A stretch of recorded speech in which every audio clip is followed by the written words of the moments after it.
Hello दोस्तों, स्वागत है आप सभी का मेरे YouTube चैनल पर। इस वीडियो में हम जानेंगे कि आप अपने LIC की पॉलिसी में ई नैच को किस तरह से रजिस्टर्ड कर सकते हैं।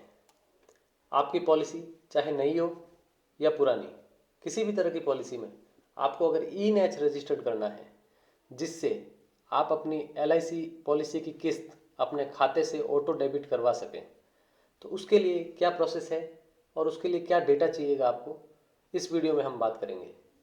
तो चलिए शुरू करते हैं। ई नैच करने के लिए सबसे पहले आपको क्या डेटा की ज़रूरत रहेगी वो मैं पहले आपको बता देता हूँ।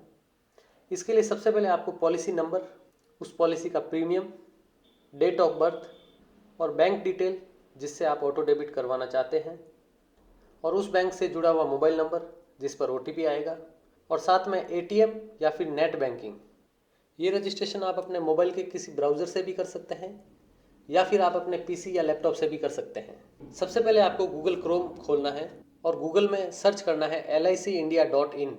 आप जैसे ही गूगल पे licindia.in सर्च करेंगे, सबसे पहले आपको LIC की वेबसाइट ही दिखेगी। इस पर आपको क्लिक करना है। उसके बाद LIC का होम पेज ओपन हो जाएगा। उसमें एक ऑप्शन आएगा अदर ऑनलाइन सर्विसेज।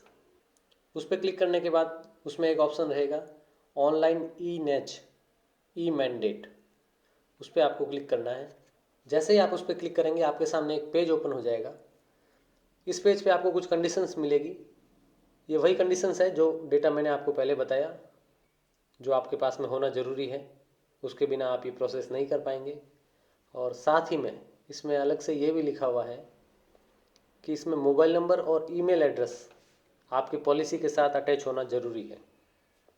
और साथ में इस ऑप्शन को यूज़ लेने के लिए आपके पॉलिसी के कोई भी प्रीमियम ड्यू नहीं होना चाहिए और अगले 16 दिनों तक आपके पॉलिसी की प्रीमियम ड्यू डेट नहीं होनी चाहिए। और साथ में एक नियम ये भी है कि इसमें टोटल इंस्टॉलमेंट का जो प्रीमियम है विथ GST वो 10 लाख से ज़्यादा नहीं होना चाहिए।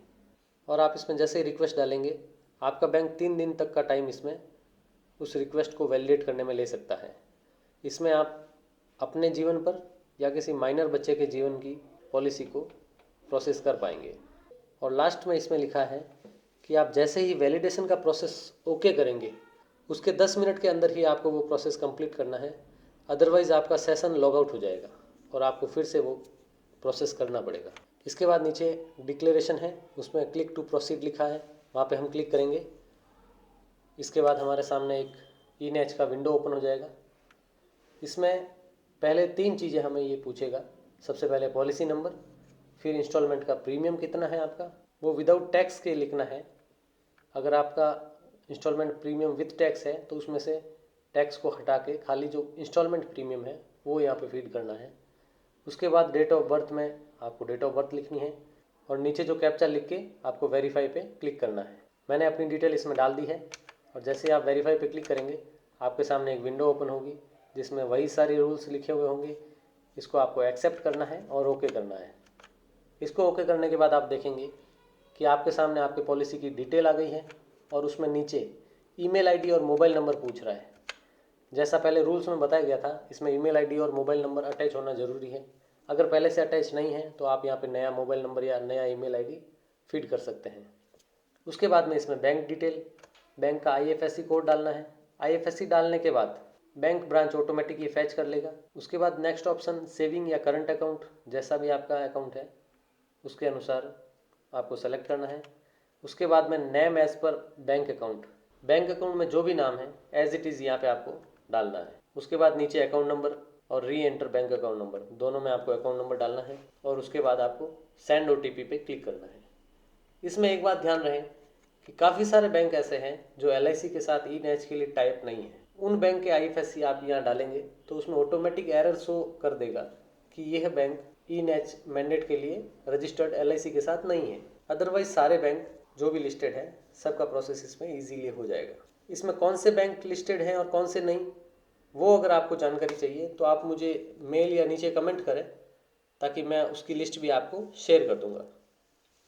अब आप सेंड OTP पे क्लिक करें और आपके बैंक में जो भी रजिस्टर्ड मोबाइल नंबर होगा उस पर OTP आ जाएगा। OTP को डालने के बाद प्रोसीड पे क्लिक करें। आप जैसे ही प्रोसीड पे क्लिक करेंगे आपके सामने पूरी डिटेल ओपन हो जाएगी।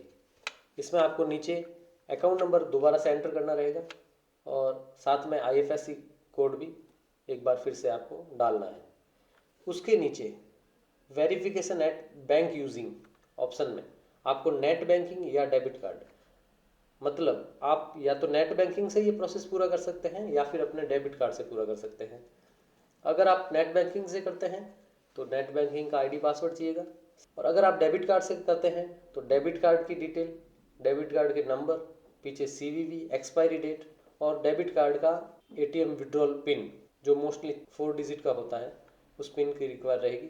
और साथ में इसमें एज पर बैंक OTP भी मांग सकता है। इसके बाद आपको प्रोसीड पे क्लिक करना है। जैसे ही आप प्रोसीड पे क्लिक करेंगे आपके सामने एक बार फिर से कन्फर्मेशन का विंडो खुल जाएगा। उसमें जितनी भी डिटेल्स दे रखी है आप उसको वेरीफाई कर दीजिए, किसी में कोई करेक्शन तो नहीं है। अगर सारी डिटेल सही है तो इसके बाद आप यस टू प्रोसीड पे क्लिक कर दें। इसमें एक बात का ध्यान रहे कि इसमें फ्रीक्वेंसी जो होगी, मतलब आपकी पॉलिसी का जो मोड होगा, चाहे वो मंथली मोड हो, क्वार्टरली हो, हाफ ईयरली हो या ईयरली हो, मोड आपका सेम रहेगा, उसको आप बदल नहीं सकते।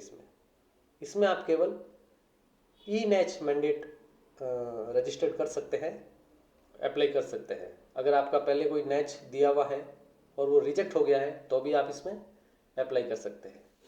और अगर आपने नैच में पहले कोई दूसरी बैंक डिटेल दे रखी है तो भी आप इसमें नई बैंक डिटेल अपडेट कर सकते हैं, वो भी इसमें आसानी से हो जाएगा। इसके बाद आपको यस टू प्रोसीड पे क्लिक करना है। जैसे ही आप क्लिक करेंगे आपका एक विंडो आ जाएगा जिसमें वही बात लिखी है कि आपका रजिस्ट्रेशन प्रोसेस जो अब आप कंटिन्यू करेंगे उसको 10 मिनट के अंदर अंदर पूरा करना है, अदरवाइज़ वो सेशन टाइम आउट हो जाएगा। मैंने नेट बैंकिंग से अप्लाई किया है, इसलिए मेरे सामने नेट बैंकिंग का पोर्टल खुल गया है मेरे SBI बैंक का।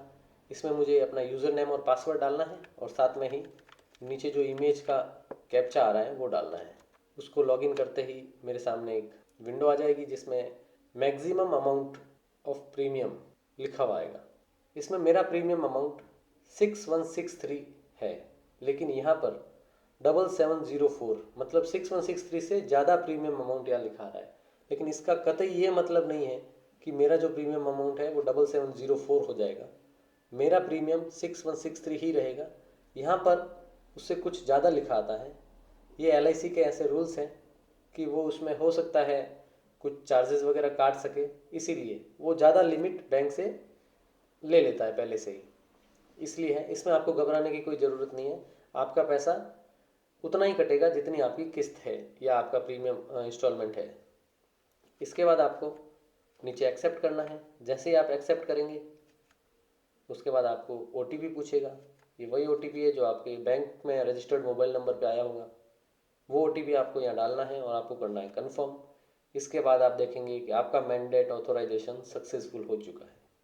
इसके बाद आप वेट करेंगे तो आपके सामने एक और विंडो ओपन हो जाएगी जिसमें आपके मैसेज ID, NPCI की रेफरेंस ID और रेफरेंस नंबर शो हो जाएंगे। आप चाहते हैं तो इसका प्रिंट आउट ले सकते हैं, अदरवाइज इसकी कोई रिक्वायरमेंट नहीं रहती। उसके बाद में आप जिसको जैसे ही ओके करेंगे आपके सामने एक विंडो ओपन हो जाएगी जिसमें लिखा आएगा कि ई-नैच सक्सेसफुली रजिस्टर्ड हो चुका है। ये ई-नैच सक्सेसफुली रजिस्टर्ड होने के बाद 3 दिन तक का टाइम बैंक लेती है। 3 दिन के दौरान आपके पास सक्सेसफुली सबमिशन का मैसेज बैंक के द्वारा आ जाएगा, और यदि कोई आपके बैंक अकाउंट या कोई डेटा में मिसमैच है उसका मैसेज भी आपके पास आ जाएगा, लेकिन ज़्यादातर ये सक्सेसफुल का ही मैसेज आता है इसमें। तो इस तरह से आपने देखा कि ई-नैच रजिस्टर्ड करना LIC में किसी भी पॉलिसी में बहुत ही सरल और आसान है। ई-नैच से संबंधित अगर आपकी कोई भी क्वेरी है, अगर आपको कोई डाउट है, अगर आपको कोई भी समस्या आ रही है तो आप मुझे कमेंट में या फिर मेरी मेल ID पे मेल कर सकते हैं। LIC से संबंधित किसी भी जानकारी के लिए आप मुझे कमेंट करें। अगर आपको किसी LIC के प्लान के बारे में जानना है तो भी मुझे कमेंट करें। अगर आपकी पॉलिसी के बारे में अगर आपको कोई जानकारी लेनी है या आप LIC के द्वारा कोई सर्विस लेना चाहते हैं या आपको कोई सर्विस लेने में दिक्कत आ रही है तो भी आप मुझे बेझिझक कमेंट करें या फिर मेल ID पे लिखें। वीडियो देखने के लिए आपका धन्यवाद। इसी तरह की और जानकारी के लिए आप मेरे चैनल को सब्सक्राइब करें, लाइक करें और शेयर करें अपने साथियों के साथ। जय हिंद।